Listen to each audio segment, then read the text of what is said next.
ప్రభునందు ప్రియ విశ్వాసులారా, నేటి ఉదయకాలపు వాక్య ధ్యానంలోకి ప్రేమపూర్వకమైన ఆహ్వానాన్ని తెలియజేస్తున్నాను. ప్రార్థించుదాం. కృపా కనికరం గల దేవా, ఈ ఉదయం వాక్యం ద్వారా మాతో మాట్లాడి మమ్మల్ని బలపరచమని మా ప్రభు రక్షకుడైన యేసు నామమున ప్రార్థించి వేడుకుంటున్నాను. ఆమేన్. ప్రియమైన వారలారా, నేటి ఉదయకాలము ఫిలిప్పీలకు రాయబడినటువంటి పత్రికలో మొదటి అధ్యాయంలో 12వ వచనాలను, దాని తర్వాయి వచనాల్లో గల వాక్యాన్ని ధ్యానిస్తూ ఉన్నాం. పౌలు గారు ఇక్కడ తెలియజేస్తున్నటువంటి మాటలు ఏంటంటే, నేను ఈ బంధకంలో ఉండుట కూడా సువార్త వ్యాపించడానికి, సువార్త గొప్పగా జరగడానికే అని తెలియజేస్తున్నారు. దాని తర్వాత వచనాల్లో కూడా అంటారు, ఈ కారణాన్ని బట్టి అనేకులు ప్రభువులో బలపడ్డారు. ప్రేతోర్యము అనేటువంటి స్థలంలో నన్ను ఉంచగా అక్కడున్న అనేకులు కూడా క్రీస్తు సువార్తను ఎరిగి ఇంకొందరు బలంగా సువార్తను ప్రకటించడానికి కూడా పూనుకున్నారు. ఇక్కడ పౌలు గారు చేస్తున్న గొప్ప పని మనలో అనేకులము చేయలేకపోతున్నటువంటిది ఏంటంటే, మనకు కష్టము రాగానే మనందరము ఆదాం గారిలాగా ప్రవర్తించుతాం. ఇంగ్లీష్లో ఒక సామెత ఉంది, గెలిచినప్పుడు అనేకులు ఆ గెలుపులో పాల్పొందుతారు, ఓటమైనప్పుడు ఎవరు బాధ్యత తీసుకోరు. Success has many authors but failure has none. గెలిచినప్పుడు అనేకులు నా వల్ల, నా సలహా వల్ల, నా ఆలోచన వల్ల, నా సహాయం వల్ల, నా మాట వల్ల, మేము ఇచ్చిన ప్రేరేపణ వల్ల అని అనేకులు అందులోకి వస్తారు.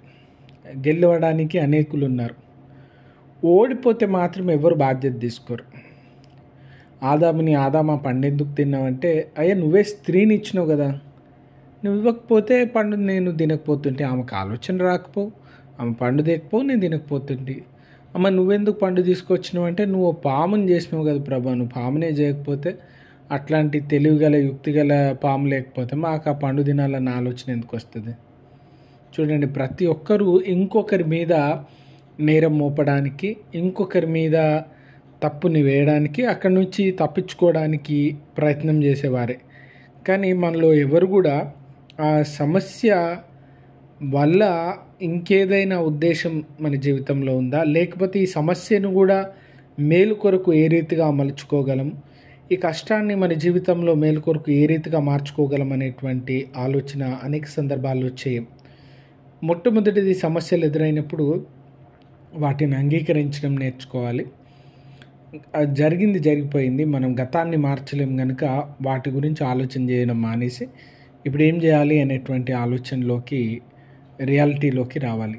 2, దీన్ని కూడా దేవుడు ఏ రీతిగా మార్చగలడు, ఈ సమస్యని, ఈ కష్టాన్ని దేవుడు ఏ రీతిగా వాడుకోవాలనుకుంటాడు, ఇందులో ప్రభు మన విషయంలో ఏం తలపెడతా ఉన్నాడు, మన జీవితంలో ఏం జరగనే ఉన్నాడు, మనం ఏం చేయగలం అనేటువంటి ఆలోచన రావాలి. పౌలు గారు దాన్ని విశ్లేషించుకొని అంటా ఉన్నారు, నేను బంధింపబడ్డం కూడా మేలైంది. ఎందుకు మేలైందంటే, చక్రవర్తి గారి అధికారులు, చక్రవర్తి గారితో ఉన్నటువంటి కుటుంబము, చక్రవర్తి గారితో ఉన్నటువంటి ఉన్నతాధికారులు, పరివారము, ఆయన గెస్టులు, వాళ్ళందరి మధ్యలో యేసు ప్రభుల వారి సువార్తను ప్రకటించే భాగ్యం నాకు కలిగింది.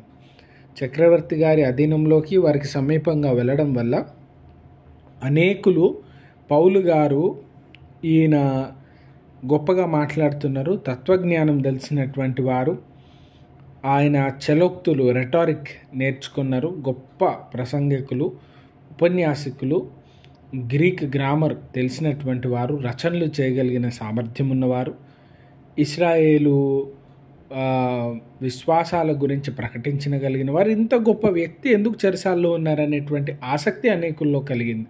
ఈ వ్యక్తి ఎవరని తెలుసుకోవాలి, ఆయన గొప్పతనం తెలుసుకుంటా ఉన్నారు, ఆయన ఎందుకొరకు ఇంత ఆశగా ఉన్నారు.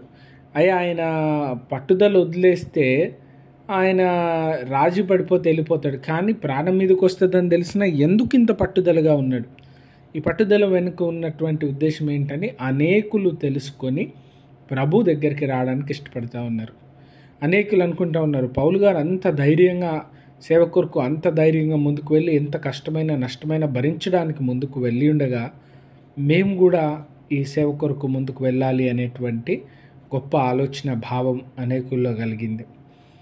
చూడండి, ఏ పరిస్థితిలోనైనా స్వార్థ వ్యాప్తి కొరకు పౌలు గారు ఆలోచన చేసినారు. ఏ స్థితిలో ఉన్నా, ఎటువంటి పరిస్థితిలో ఉన్నా యేసుక్రీస్తు వారు ప్రకటించబడుతున్నారు. దాన్ని బట్టి ఆనందిస్తూ ఉన్నారు.